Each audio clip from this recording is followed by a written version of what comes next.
दोस्तों, मैं हूँ राइटर ममता चौधरी। आप देख रहे हैं माही और रणवीर की love story episode number 70। I hope आपको ये सीरीज पसंद आए। अगर पसंद आए तो एक प्यारा सा कमेंट और चैनल को सब्सक्राइब करना, ताकि जब भी मैं वीडियो डालूं आपको तुरंत नोटिफिकेशन मिले। अनाया की बात सुनकर अनिरुद्ध हंसने लगा, जैसे अनाया ने कोई जोक सुनाया हो, और हंसते हुए कहा, ओ रियली अनाया, तुम्हें याद है कि तुम मेरी बीवी हो? तब तुम ये बात क्यों भूल जाती हो जब तुम अपने पुराने आशिक के आसपास मंडराती हो, इस आस में कि तुम उसकी लाइफ में वापस शामिल हो जाओ? और तब तुम क्यों भूल गई थी कि तुम मेरी बीवी हो, जब तुमने मेरे बच्चे को अपनी कोख में ही मार दिया था और मुझे इसकी भनक भी नहीं लगने दी थी? कहते हुए अनिरुद्ध के चेहरे पर गुस्से वाले भाव आ गए थे, जैसे वह उसकी जान ही ले लेगा। अनिरुद्ध की बात सुनकर अनाया के चेहरे का रंग उड़ गया। वह अब अगल बगल में झांकने लगी। उसे तो लगा था कि अनिरुद्ध को इसके बारे में कुछ भी पता नहीं होगा, लेकिन अनिरुद्ध तो सब कुछ जानता था। इतना हम कल के एपिसोड में देख चुके थे। अब आगे अनाया खुद को शांत करते हुए बोली, देखो अनिरुद्ध, तुम जैसे सोच रहे हो वैसा बिल्कुल भी नहीं है। मैंने तुम्हारे बच्चे को जानबूझकर नहीं मारा था। मेरा मिसकैरेज हुआ था। और जहाँ तक तुम्हें लगता है कि मैं दोबारा वेदांत के साथ रिश्ते में आना चाहती हूँ, तो तुम भी जानते हो कि अब वो शादीशुदा है और अब ऐसा कुछ नहीं हो सकता। और वेदांत के साथ सब कुछ बहुत पहले ही खत्म हो चुका था। वो बात भी बहुत पुरानी हो चुकी है। अब मैं तुम्हारी बीवी हूँ, तो भला मैं दोबारा वेदांत के साथ रिश्ते में कैसे आ सकती हूँ? अनाया की बात सुनकर अनिरुद्ध पहले तो हंसा, और फिर उसका गला पकड़कर उसे पीछे की तरह धकेलते हुए दीवार से लगा दिया और उसके चेहरे की तरफ झुकते हुए अपने दांत पीसते हुए बोला, तुम्हें क्या मैं बेवकूफ़ लगता हूँ अनाया? पहले तुम मेरे साथ रिश्ते में आई क्योंकि उस वक्त मैं वेदांत के मुकाबले प्रॉपर्टी और पैसों में कहीं ज़्यादा था।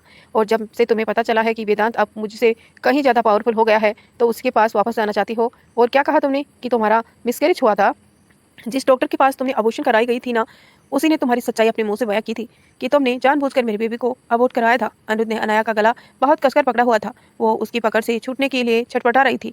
अनिरुद्ध ने उसे फोन करते हुए कहा, आइंदा से मेरी लाइफ में दखल अंदाजी मत करना, वरना तुम्हारे माथे पर जो मेरे बेबी होने का टैग लगा हुआ है ना, उसे मैं कभी भी तुमसे छीन लूंगा। और तुम जानती हो, इसके बाद तुम्हारी औकात एक सड़क छाप से ज़्यादा कुछ नहीं होगी। So your self also live professional in your life and let me also enjoy my life. Okay baby, कहकर उसने झटके से अनाया का गला छोड़ दिया। अनाया वहीं दीवार के सारे नीचे ही बैठ गई। उसका पूरा चेहरा लाल हो गया था और वो लंबी लंबी सांसें ले रही थी। अनिरुद्ध ने उसे एक हिकारती भरी नजरों से देखा और केबिन से बाहर चला गया। वहीं अनाया अपनी लाल हो चुकी आंखों से उसे जाते हुए देख रही थी। उसने खुद से ही कहा, रणवीर, ये सब तुम्हारी वजह से हो रहा है। अगर तुम उस वक्त मेरे रास्ते में ना आते, तो मैं वेदांत की शादी उस प्रिया से होने ही नहीं देती। तब मुझे इस राक्षस से भी छुटकारा मिल जाता। वेदांत मेरी लाइफ में दोबारा आ जाता। दरअसल रणवीर ने वेदांत और प्रिया की शादी के दौरान ही अनया को धमकी दी थी कि अगर उसकी वजह से वेदांत और प्रिया की शादी में किसी भी तरह की अड़चन आई तो वो उसकी जान ले लेगा। और अनया अच्छे से जानती थी कि रणवीर जैसी सन की इंसान ऐसा कर भी सकता है। अनया ने गुस्से में अपने दांत पीसते हुए कहा, तुमने मेरी लाइफ को हेल्प बनाने में कोई कसर नहीं छोड़ी रणवीर। पहले भी जब मैं वेदांत की लाइफ में थी, तब भी तुम हर बार उसे मुझसे दूर करने की कोशिश करते थे, और आज भी जब मुझे दोबारा मौका मिला तो तुमने वेदांत को फिर मुझसे दूर कर दिया। पर मैं भी तुम्हें अब शांति से तुम्हारी शादीशुदा जिंदगी जीने नहीं दूंगी। इस बार तुम्हारी लाइफ को नरक में बनाऊंगी। बहुत प्यार करते हो न अपनी बीवी से, तो बचा लो अपनी शादीशुदा लाइफ, क्योंकि इस अनाया की नज़र तो तुम्हारी शादीशुदा लाइफ को लग चुकी है। अगर मैं शांति से नहीं रह सकती तब तुम्हें भी सुकून से रहने का अधिकार नहीं है। Ranveer Roy Kapoor, RBR empire. वेदांत अपनी जरूरी मीटिंग खत्म करके अपने केबिन में आया ही था कि उसे अपने केबिन में अनाया बैठी हुई नजर आई, जिसे देखकर उसका पारा हाई हो गया। उसने अनाया को अपनी तीखी नजरों से घूरते हुए पूछा, तुम यहाँ क्या कर रही हो? अनाया ने एक जबरदस्ती की स्माइल के साथ कहा, वो मैं प्रोजेक्ट के सिलसिले में। अनाया अपनी बात पूरी कर पाती उससे पहले ही वेदांत अपनी चेयर पर बैठते हुए बोला, तुम्हें कोई भी बात करनी हो तो पहले मुझसे अपॉइंटमेंट लेनी हो चाहिए। ऐसे ही तुम सीधा मेरे केबिन में नहीं आ सकती, इसीलिए अब तुम यहाँ से जा सकती हो। वेदांत ने रूडली कहा और एक फाइल उठाकर देखने लगा। वेदांत का ऐसा रूड बिहेव देखकर अनाया ने गुस्से से अपनी मुठियां कस ली। उसने एक गहरी सांस लेकर खुद से कहा, शांत शांत अनाया शांत। वेदांत के पास आकर बोली, वेदांत, तुम मेरे साथ ऐसा कैसे कर सकते हो? मैं वही अनाया हूँ जिसे तुम पागलों की तरह प्यार करते थे। फिर आज मुझसे इतनी दूरियां क्यों? आखिर क्या है उस प्रिया में जिसके लिए तुमने मुझे ठुकरा दिया? Just shut up. वेदांत गुस्से में चिल्लाते हुए अपनी जगह से उठा और उसकी तरफ अपनी अंगुली पॉइंट करते हुए बोला, अब एक और शब्द अपने मुंह से मत निकालना, वरना मैं भूल जाऊंगा कि तुम एक औरत हो, क्योंकि मैं औरत पर हाथ नहीं उठाता। और एक बात, तुमने सही कहा कि मैं पागल ही था जो तुम जैसी लड़की को पहचान नहीं पाया, तुमसे प्यार करने लगा, क्योंकि तुम जैसी लड़कियां किसी के प्यार के काबिल नहीं होती। अनाया ने नकली आंसू बहाते हुए कहा, देखो वेदांत, मैं मानती हूँ कि मैंने उस वक्त बहुत बड़ी गलती की थी, जो तुम्हारी सच्ची प्यार की कदर नहीं की, लेकिन मेरी यकीन करो, मैं अनिरुद्ध ने बहकावे में आ गई थी और मैं उसकी बातों में भी आ गई थी। पर अब मुझे मेरी गलती समझ में आ रही है और मैं वो गलती सुधारना चाहती हूँ। प्लीज़ मेरा यकीन करो। कहकर वो जल्दी से वेदांत के गले लगने के लिए आगे बढ़ने लगी। वेदांत उसकी बाहें पकड़कर उसे लगभग डोर की तरफ धकेल आया और डोर खोलकर उसे कहा, तुम जैसी औरत किसी की सगी नहीं होती। पहले तुम मेरे साथ वफादार नहीं थी और अब तुम अपने पति के साथ भी वफादार नहीं हो। तुम्हें देखकर ही मुझे घिन आने लगी है कि मैं कभी तुमसे प्यार भी करता था। आइंदा से मेरे ऑफिस में मत आना, वरना तुम्हारे लिए अच्छा नहीं होगा, समझी? कहकर उसने अनाया को बाहर की तरफ धकेल कर उसके मुंह पर डोर बंद कर दिया। अनाया अपनी लाल आंखों से बंद डोर को देख रही थी। तब इसके कानों में रणवीर की आवाज आई, छी छी छी, क्या हालत बना ली है तुमने अपनी अनाया।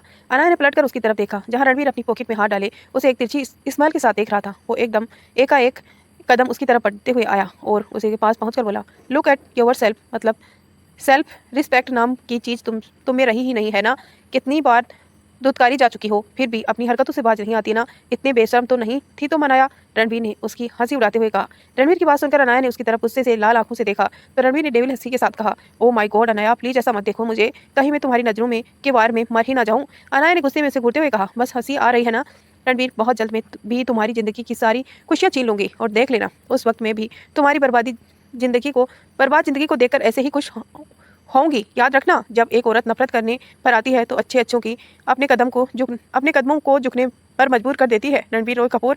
अनाया की बात सुनकर रणवीर ने उसकी आंखों में देखते हुए कहा, तुम शायद भूल रही हो कि तुम रणवीर रॉय कपूर को चैलेंज कर रही हो। तुम ये कभी मत सोचना कि तुम एक औरत हो तो मैं तुम पर रहम खाकर तुम्हें छोड़ दूंगा।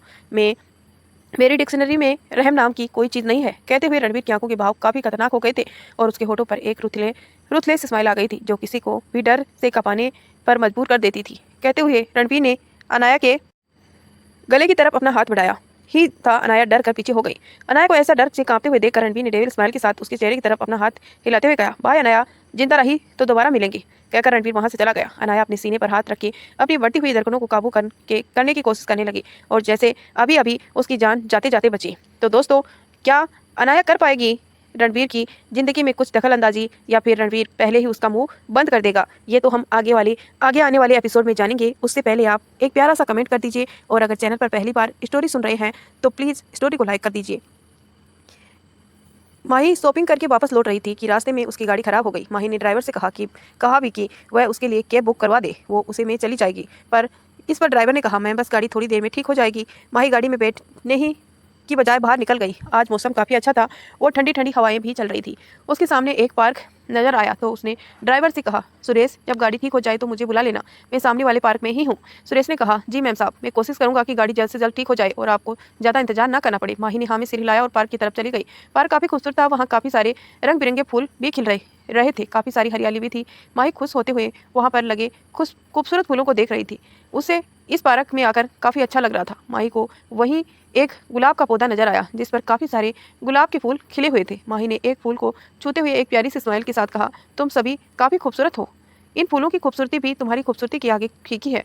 पीछे से किसी अनजान शख्स की आवाज़ आई। माही का यह आवाज़ कुछ कुछ जानी पहचानी सी लगी। माही एकदम से पलटी तो सामने खड़े शख्स को देखकर थोड़ी हैरान और घबराहट में मिले जुले भाव से बोली, आप यहाँ क्या कर रहे हैं?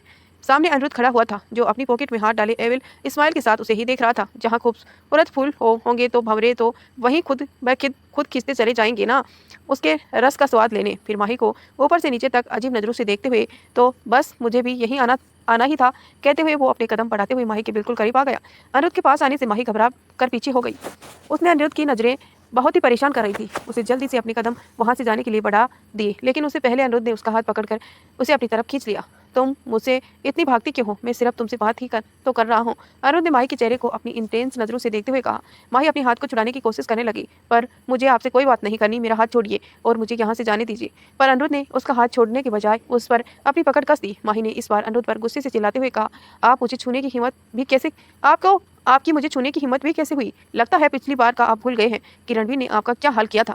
पिछली बार रणवीर ने किए हुए बिहेवियर को याद कर अनिरुद्ध के चेहरे पर गुस्से वाले भाव आ गए। उसने माही का हाथ मरोड़कर उसकी पीठ से लगा दिया, जिससे माही उसे और करीब आ गई। अनिरुद्ध की इस हरकत से माही एकदम सहम गई। वहीं अनिरुद्ध ने उसके कान की तरफ झुकते हुए कहा, पिछली बार मैं नशे में था तो तुम्हारा पति ये सब कुछ कर पाया, लेकिन इस बार वो ऐसा कुछ नहीं कर पाएगा। फिर एक गहरी सांस लेकर माही से आती हुई भीनी भीनी खुशबू को महसूस कर अनिरुद्ध ने अपनी आंखें बंद कर ली। माही को अनिरुद्ध की गर्म सांसें अपनी नेक पर महसूस हो रही थी, जिसे वो डर के मारे कांपने लगी और उसने खुद को छुड़ाने की कोशिश की और भी ज्यादा तेज कर दी। छोड़ो मुझे, अपनी हद पार कर रहे हो। अनिरुद्ध की पकड़ माही की नाजुक सी कलाई पर इतनी तेज थी कि उसे अपने हाथों से बहुत दर्द हो रहा था, जिसकी वजह से उसकी आंखों में आंसू बहने लगे। अनिरुद्ध ने उसकी आंखों में देखते हुए कहा, कोशिश करना बंद कर दो माही, क्योंकि तुम इतनी नाजुक हो कि मेरा मुकाबला नहीं कर पाओगी। फिर माही के होठों पर अपना अंगूठा फेरते हुए, और जहां तक बात रही हद पार करने की, तुम्हारी ये खूबसूरत खूबसूरती मुझे सारी हदें तोड़ने पर मजबूर कर रही है। माही को अनिरुद्ध का उसे छूना बर्दाश्त नहीं हो रहा था। उसने गुस्से में अपना मुंह दूसरी तरफ फेर लिया। वो किसी तरह से यहाँ से बचकर भागने के बारे में सोच रही थी। वो अपनी मदद के लिए किसी को ढूंढ रही थी, पर वहाँ पर उसे कोई नजर भी नहीं आ रहा था जिसे वो अपनी मदद के लिए बुला सके। वहीं अनिरुद्ध ने माही के गालों को कसकर पकड़ा और एक बार फिर उसका चेहरा अपनी तरफ कर उसकी आंखों में देखते हुए कहा, मुझसे मुंह फेर रही हो। मैं तुम्हारे उस डेविल हस्बैंड से कहीं ज्यादा बेहतर हूँ। कम से कम जो हूँ तुम्हारे सामने हूँ, जबकि उस रणवीर का दूसरा साइड हमेशा से ही तुम्हारे सामने छिपा रहा है। अनिरुद्ध की बात सुनकर माही हैरानी और कंफ्यूजन से के साथ उसे देखने लगी। माही की आंखों में हैरानी और कंफ्यूजन के मिले जुले भाव देखकर अनिरुद्ध मन ही मन मुस्कुरा उठा कि उसका तीर बिल्कुल निशाने पर लगा है। मतलब माही रणवीर के डार्क वर्ल्ड के बारे में कुछ नहीं जानती। अनिरुद्ध ने माही का हाथ छोड़ दिया। माही अभी भी सॉफ्ट खड़ी हुई थी। उसने अनिरुद्ध की तरफ देखा और एक गहरी सांस लेते हुए कहा, आप झूठ बोल रहे हैं, ऐसा कुछ नहीं है। जो रणवीर मुझे छुपाए होंगे, मैं उसके बारे में सब कुछ जानती हूँ। माही की बात सुनकर अनिरुद्ध जोर से हंसा। Oh Mahi, how innocent are you really. तुम इतने सालों से रणवीर के साथ हो पर उसकी असलियत नहीं पहचान पाई। तुमसे प्यार करने का दावा करता है ना वो, फिर तुमसे सच्चाई क्यों छिपा रहा है। माही ने थोड़े गुस्से में कहा, झूठ बोल रहे हो आप, और मैं आपकी बात का भरोसा क्यों करूं। रणवीर मुझे बहुत प्यार करते हैं और वो कभी मुझे झूठ नहीं बोलते। अनिरुद्ध ने उसकी बात का मजाक उड़ाते हुए कहा, प्यार, हाँ चलो मान लिया कि वो तुमसे बहुत प्यार करता है। कभी उसने तुम्हें बताया कि अंडरवर्ल्ड में से उसका कनेक्शन क्या है। माही की होठ हैरानी से हिले। अंडरवर्ल्ड?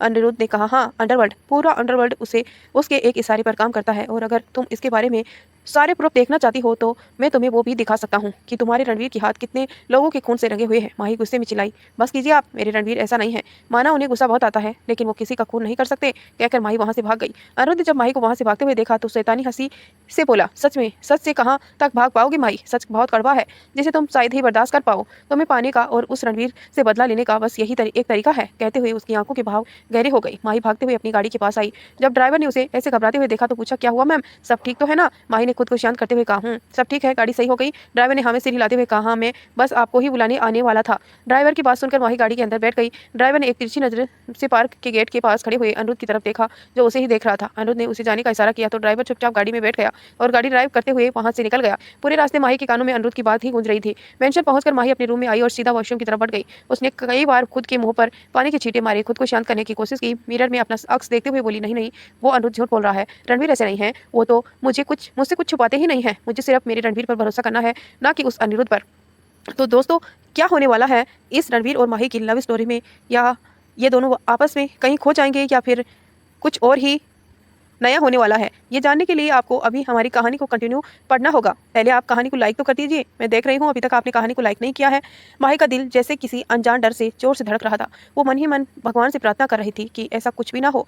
वो जानती थी कि अनिरुद्ध कैसा इंसान है, लेकिन उसकी कई बातें कहीं ना कहीं उसके दिमाग से निकल ही नहीं पा रही थी। वो वॉशरूम से बाहर आई और कुछ देर के लिए बालकनी की तरफ चली गई। वो किसी भी तरह अपने माइंड अनिरुद्ध की बातों से डाइवर्ट करना चाहती थी। तभी उसके फ़ोन पर किसी का कॉल आया। वो अपना फ़ोन पिक करके वापस रूम में आई। जब उसने फ़ोन की स्क्रीन देखी तो उस पर कोई अननोन नंबर शो हो रहा था। पहले तो माही ने उसे इग्नोर करना चाहा, पर फिर कुछ सोचकर फ़ोन रिसीव कर लिया। माही ने फ़ोन कान पर लगाया कर जैसे ही हेलो बोला, सामने से एक भारी आवाज़ उसके कानों में आई, जहाँ तक मैं जानता हूँ तुम अभी तक उन्हीं बातों के बारे में सोच रही हो, है ना माही। माही को समझते देरी नहीं लगी कि फोन की दूसरी तरफ अनिरुद्ध है। उसने गुस्से में अपनी मुट्ठी कस ली।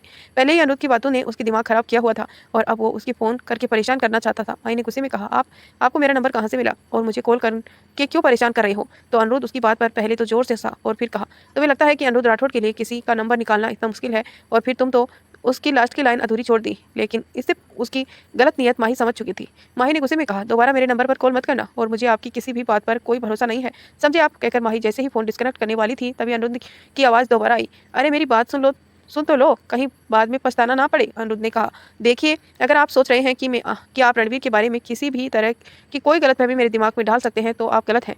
मुझे रणवीर पर और उसके प्यार पर पूरा भरोसा है, माही ने कहा। माही की बात सुनकर अनिरुद्ध पहले तो हंसने लगा जैसे माही ने कोई जोक सुनाया हो, फिर अपनी हंसी कंट्रोल करते हुए बोला, या तो तुम बहुत ज़्यादा इनोसेंट हो या फिर बहुत ही बड़ी बेवकूफ़, जो इतने साल रणवीर जैसे इंसान के साथ रही फिर भी पहचान नहीं पाई। किसी पर भरोसा करना गलत नहीं होता, लेकिन गलत इंसान पर भरोसा करना गलत होता है। अगली बार विद प्रूफ तुमसे बात करूंगा तो हम शायद तुम्हें मेरी बात पर भरोसा हो जाए। कहकर अनिरुद्ध ने फ़ोन डिस्कनेक्ट कर दिया।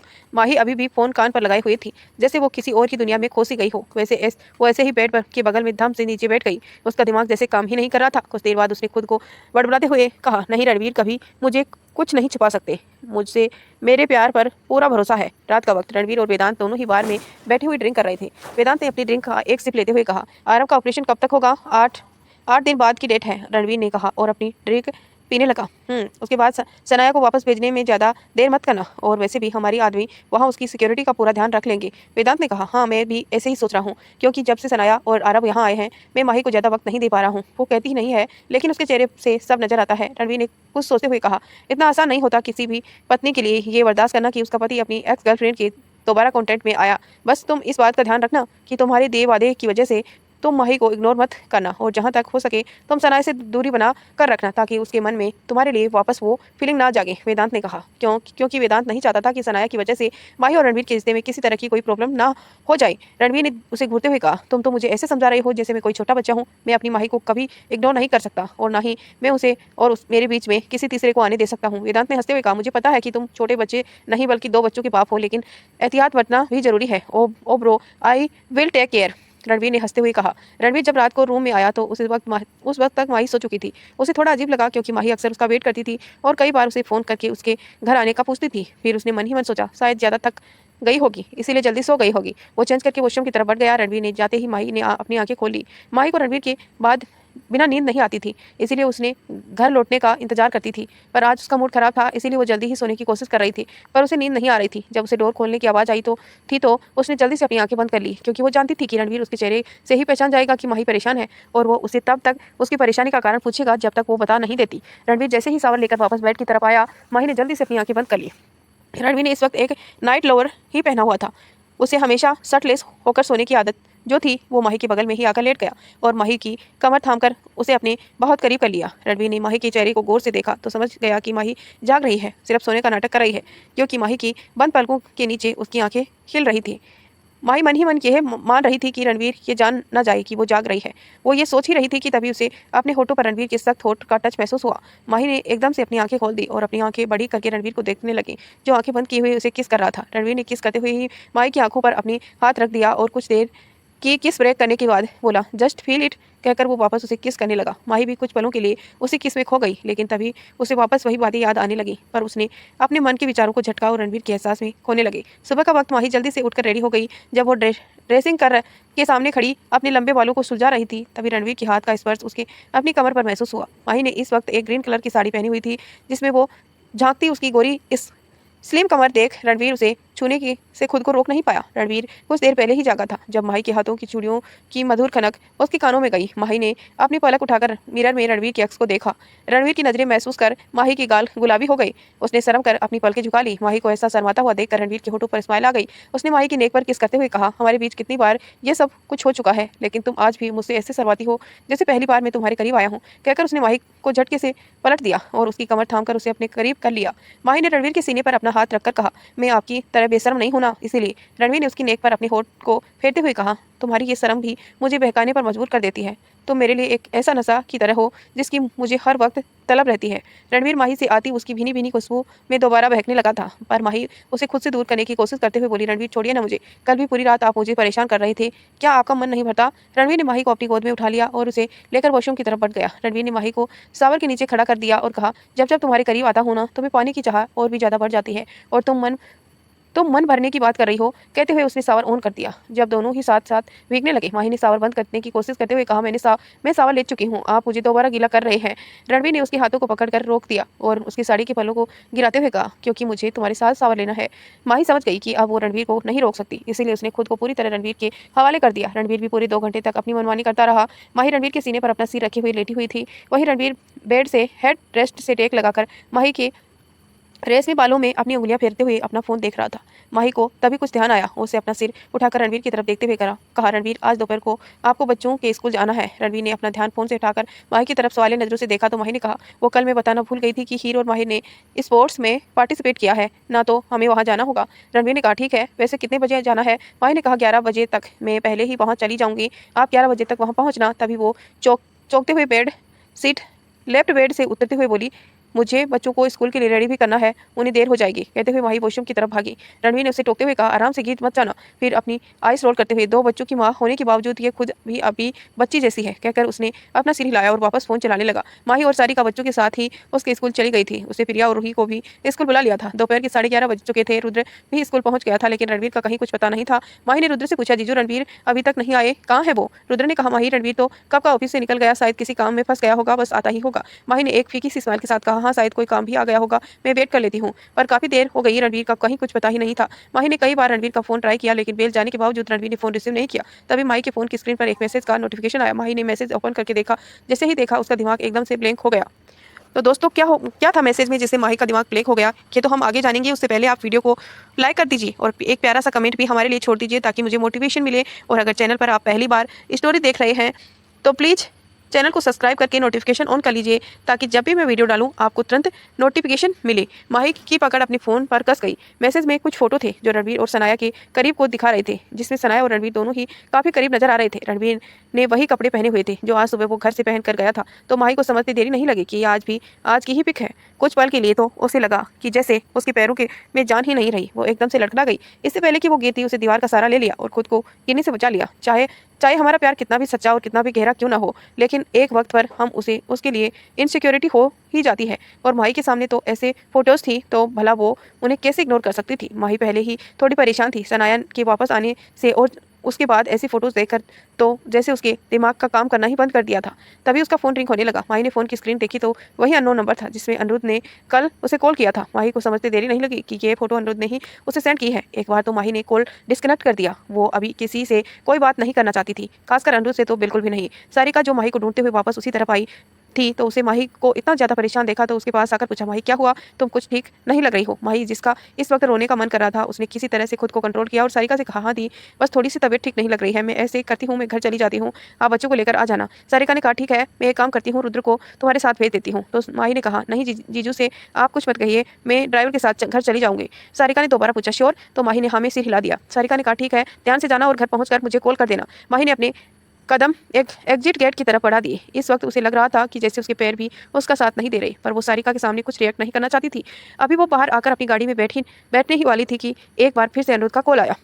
माही ने दोबारा कॉल डिस्कनेक्ट कर दी और गाड़ी में बैठ गई और ड्राइवर से घर चलने के लिए कहा। माही की आंखें नम हो रही थी, आंसू जैसे उसकी आंखों से ठहर से गए थे। उसके दिल कह रहा था कि नहीं, वो इस सब पर भरोसा नहीं कर सकती, पर उसका दिमाग कह रहा था कि वो इन सब को इग्नोर भी नहीं कर सकती, उसकी सच्चाई की तह तक पहुंचना ही होगा। तभी उसके फ़ोन पर दोबारा मैसेज की नोटिफिकेशन आई। माही ने मैसेज ओपन करके देखा तो उसमें अनिरुद्ध का ही मैसेज था, तुम्हारे फायदे के लिए ही फ़ोन कर रहा हूँ, कॉल उठा लो वरना बाद में बहुत पछताओगी। मैसेज पढ़ने के बाद माही ने कसकर अपनी आंखें बंद कर ली और पीछे सीट पर अपना सिर टिकाकर कुछ देर गहरी सांसें ली। वो खुद को शांत करने की बहुत कोशिश कर रही थी, क्योंकि इसका दिल इस वक्त बहुत ही तकलीफ में था। उसका दिल बार बार कह रहा था, माही तुम भरोसा करो रणवीर पर, रणवीर तुमसे भी प्यार करता है, वो सिर्फ तुम्हारा है, तुम्हारे। उसका दिमाग कह रहा था, माही हद से ज्यादा भरोसा भी कई बार खतरनाक साबित होता है, तुम्हें एक बार सब कुछ जानने का अधिकार है। कुछ देर तक माही के दिल और दिमाग में यही कसमकस चलती रही। तभी उसका ध्यान एक बार फिर टूटा फोन की रिंगटोन की आवाज़ से। इस बार माही ने अनिरुद्ध का कॉल रिसीव किया और फोन को कान पर लगाकर अपनी शांत आवाज में कहा, बोलिए क्या कहना चाहते हैं। दूसरी तरफ से की बात सुनकर माही ने सिर्फ इतना कहा, ठीक है मैं आ रही हूँ, कहकर उसने फोन डिस्कनेक्ट कर दिया और ड्राइवर को एक एड्रेस पर चलने का कहकर विंडो के बाहर देखने लगी। कुछ देर बाद माही एक होटल के गार्डन एरिया में खड़ी हुई थी। उसने अनिरुद्ध की कॉल किया। कॉल रिसीव करते ही अनिरुद्ध ने कहा, तुम आ गई क्या? तो माही ने कहा, हाँ मैं नीचे ही हूँ और गार्डन एरिया में तुम्हारा वेट कर रही हूँ। तो अनिरुद्ध ने कहा, तुम इधर रूम में भी आ सकती हो क्या? तुम चाहती हो कि हम ऐसी बातें गार्डन एरिया में करें? माही ये रिस्क बिल्कुल ले सकती थी, क्योंकि वो अनिरुद्ध को अच्छे से जानती थी और उसे मत सच भी जानना था, पर इसका मतलब ये नहीं था कि वो अनिरुद्ध की हर बात माने। माही ने कहा, आपको अगर कोई बात करनी है तो नीचे गार्डन एरिया में आ जाइए, मैं ऊपर रूम में नहीं आऊंगी। तो अनिरुद्ध ने उसे यकीन दिलाने के लिए कहा, मेरा भरोसा करो माही, मैं इतना भी बुरा नहीं हूँ। तो माही ने चिढ़ते हुए कहा, आप भरोसे के लायक ही तो नहीं है, आप आ रहे हैं या फिर मैं चली जाऊँ? वेट मैं आ रहा हूँ, अनिरुद्ध ने जल्दी से कहा और फोन डिस्कनेक्ट कर दिया। माही बेंच पर बैठी हुई उसकी पिक के बारे में सोच रही थी। तभी उसके कानों में अनिरुद्ध की आवाज़ आई, जो उसके थोड़ी दूर पर ही खड़ा हुआ था। चलो थोड़ी बहुत ही सही, तो मेरी बातों पर यकीन तो हुआ कि मैं झूठ नहीं बोल रहा था। कहते हुए अनिरुद्ध अपना एक एक कदम उसकी तरफ बढ़ा रहा था। इससे पहले कि वो माही के और करीब जा पाता, माही ने अपना हाथ दिखाकर उसे वहीं रोकने का इशारा करते हुए कहा, वहीं रुक जाइए अनिरुद्ध, और मेरे पास आने की सोचिएगा भी मत। मैं आपसे यहाँ बात करने आई हूँ तो आप सिर्फ बात कीजिए, लेकिन वो भी दूर से। अनिरुद्ध जब भी माही को देखता था तो जैसे उसकी तरफ खींचता चला जाता था। उसका मन उसे बार बार छूने का करता था, लेकिन माही की वार्निंग के चलते उसे रुकना ही पड़ा, क्योंकि उसे अपने मकसद में कामयाब होना था। शायद अपने मकसद में कामयाब होकर उसे वो मिल जाता जो उसे चाहिए था, मतलब माही।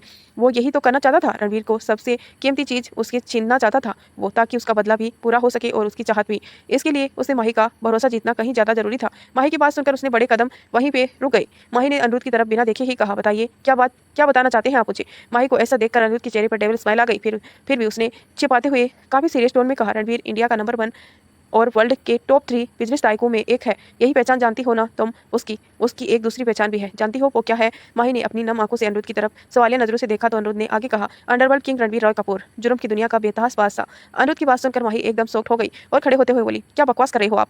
माना रणवीर गुस्से में आकर कई बार लोगों से उलझ भी जाते हैं, पर उससे संबंध अंडरवर्ल्ड से कैसे हो सकते हैं। ये सब झूठ है। माही की बात सुनकर अनिरुद्ध ने उसका मजाक बनाते हुए कहा, तुम जानती हो माही कि उसे तुम जैसी सीधी सादी लड़की को ही अपनी बीवी क्यों बनाया। माही ने कंफ्यूजन के साथ अनिरुद्ध की तरफ देखा तो अनिरुद्ध उसके करीब आकर उसकी आंखों में देखते हुए कहा, मिस्टेरियस स्माइल के साथ बोला, क्योंकि उसके लिए तुम्हें बेवकूफ बनाना आसान होता। तुम इतनी सीधी हो कि वो जो कुछ भी तुम्हें बोलता है तुम उस पर भरोसा कर लेती थी। चलो एक बात बताओ, क्या रणवीर तुम्हें बिना बताए कई बार अब्रोड नहीं जाता था।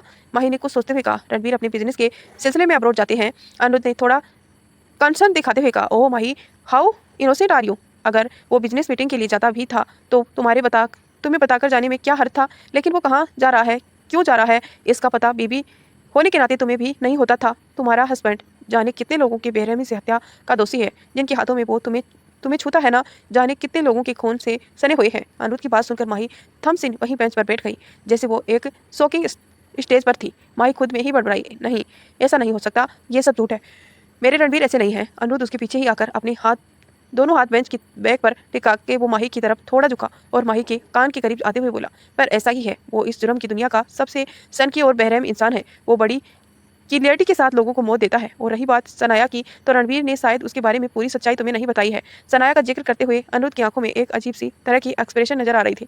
वो एक नफरत भरी स्माइल के साथ बोला, सनाया किसी वक्त रणवीर के लिए पागल थी। वो उसे पाना चाहती थी और रणवीर भी इस बात को अच्छी तरह से जानता था। यहाँ तक कि लोगों को लगता था कि जल्दी सनाया और रणवीर की शादी करने वाली चाहती थी। लेकिन फिर रणवीर की नजर तुम पर पड़ी, तुम्हें पाने की जुनून उसके सर इस कदर चढ़कर बोला कि सनाया से रिश्ता ही खत्म कर लिया। सनाया का दिल बुरी तरह से टूट गया था, क्योंकि रणवीर ने उसका इस्तेमाल करके उसे छोड़ दिया था।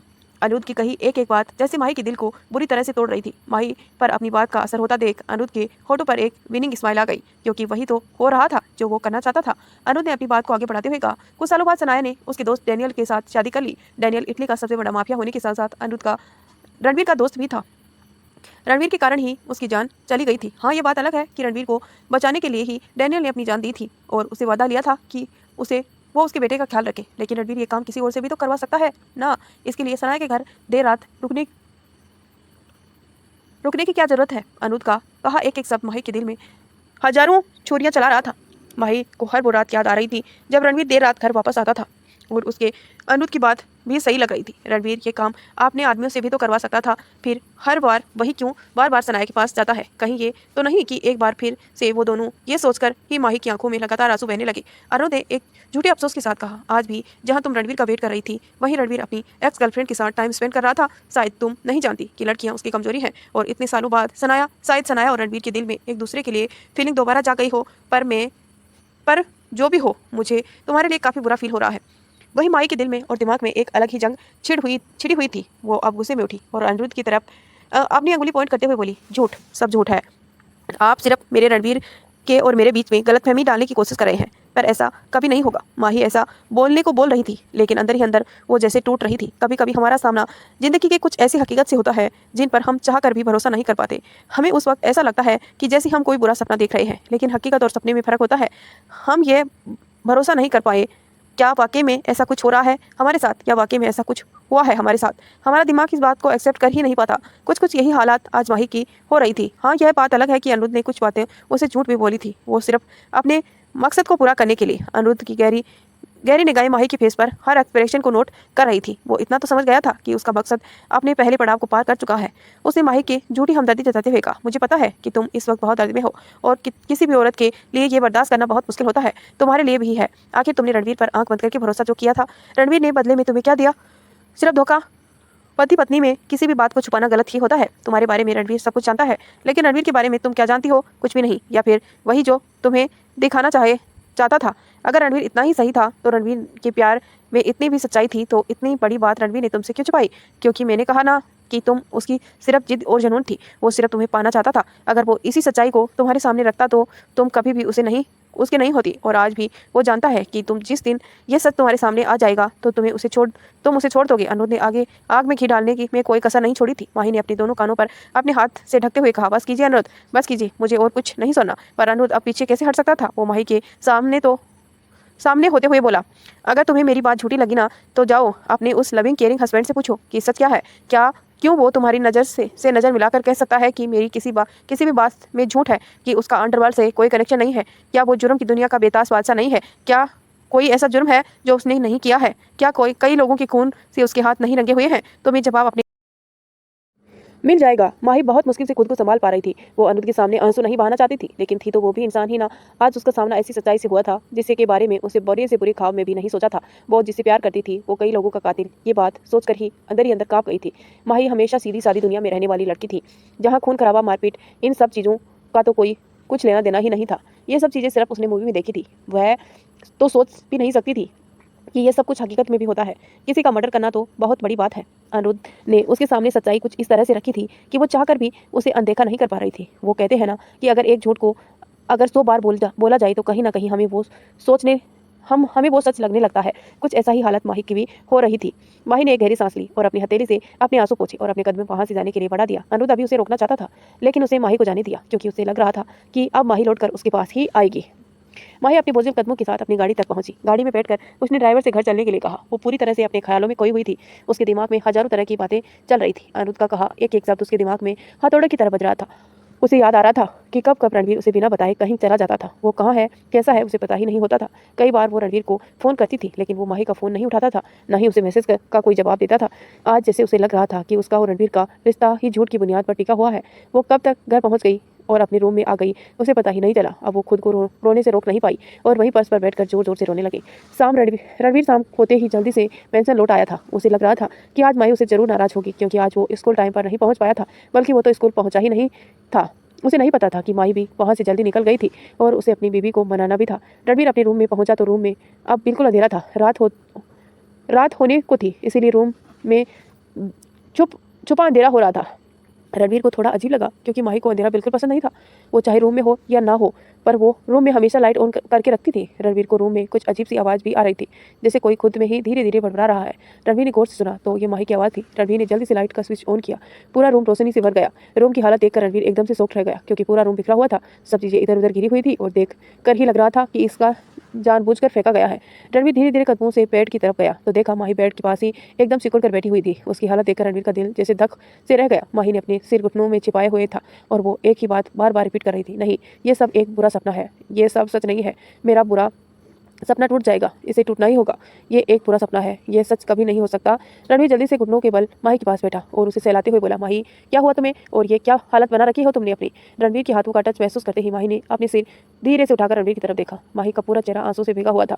उसकी रोने की आंखें सूज गई थी, उसके बाल बिखरे हुए थे। उसे देखकर ही लग रहा था जैसे वो काफी देर से रो रही है। रणवीर को देखते ही माही कुछ पल के लिए एकटक देखती रही। फिर कुछ याद आते ही उसे रणवीर की शर्ट को कस के पकड़ लिया और जैसे बदहवासी उसे एक ही बात कह रही थी, रणवीर वो सब झूठ है ना? आप मुझे कभी कुछ नहीं छुपाते हैं ना? बोलिए ना कि वो सब झूठ है। आप मुझे कुछ भी नहीं छुपाते हैं। इस वक्त उसकी हालत ऐसे हो रही थी जैसे वो अपने होश में ही नहीं हो। रणवीर को कुछ समझ में नहीं आ रहा था कि माही किस बारे में बात कर रही है और किस बात को छुपाने की बात कर रही है। पर पहले माही को शांत कराना उसके लिए कहीं ज़्यादा जरूरी था। उसने माही को पकड़ कर बेड पर बिठाया और जल्दी से पानी का गिलास उसकी तरफ बढ़ाते हुए कहा, पहले तुम पानी पी लो, खुद को शांत करो, हम बात करते हैं ना, हम तसल्ली से बात करेंगे, चलो पहले तुम पानी पियो। पर माही जैसे कुछ सुन ही नहीं रही थी। वो एक ही बात बोले जा रही थी, नहीं, आप पहले बोलिए कि आप मुझसे कभी कुछ नहीं छुपाते, वो सब झूठ है और ये एक बुरा सपना है ना? ये बुरा सपना है ना? रणवीर से माही की यह हालत देखी नहीं जा रही थी। उसने जल्दी से माही को खींचकर अपने सीने से लगा लिया और उसे कसकर अपनी बाहों में भर लिया। रणवीर सब कुछ बर्दाश्त कर सकता था, लेकिन माही के आंसू उसे बर्दाश्त नहीं होते थे। वो अपनी माही को इस हालत में नहीं देख पा रहा था। वो नहीं जानता था कि किस बात से माही इतना परेशान है, लेकिन अभी उसके लिए उसे शांत करना बहुत जरूरी था। तो दोस्तों, इसी के साथ इस कहानी को आज यहीं पे एंड करते हैं। मिलते हैं नेक्स्ट पार्ट में। क्या होगा रणवीर और माही का आपस में कन्वर्सेशन, ये सब देखेंगे हम नेक्स्ट पार्ट में। उसके लिए आप वीडियो को लाइक कर दीजिए और चैनल को सब्सक्राइब करके नोटिफिकेशन ऑन कर लीजिए, ताकि जब भी मैं वीडियो डालूँ आपको तुरंत नोटिफिकेशन मिले। धन्यवाद दोस्तों, यहाँ तक बने रहने के लिए। मिलते हैं नेक्स्ट पार्ट में।